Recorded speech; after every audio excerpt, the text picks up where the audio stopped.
BJP senior నేత DK అరుణపై fire అయ్యారు CWC member మాజీ ఎమ్మెల్యే వంశీచందర్ రెడ్డి. విలువలు విధానాలు లేని వ్యక్తి డీకే అరుణ అని విమర్శించారు.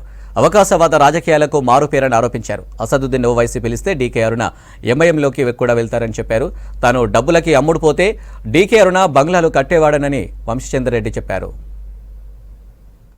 నా మీద కొన్ని వ్యక్తిగత ఆరోపణలు చేయడం జరిగింది.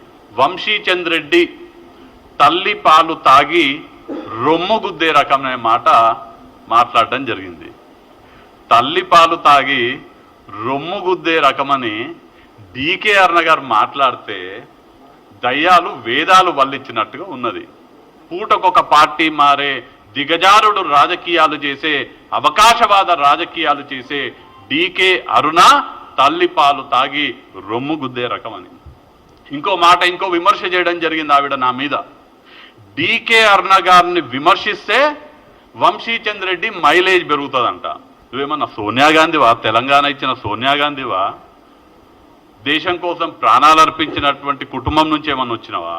మీ పేరు తీసుకోవాలంటే కూడా సిగ్గైతున్నది నాకు. అట్లాంటి వ్యక్తిత్వం మీది, అట్లాంటి రాజకీయ అవకాశవాద రాజకీయ ప్రస్థానం మీది అని తెలియజేస్తూ, అసలు డీకే అరుణ రాజకీయ ప్రస్థానానికి, నా రాజకీయ ప్రస్థానానికి, నక్కకు నాగలోకానికి ఉన్నంత తేడా.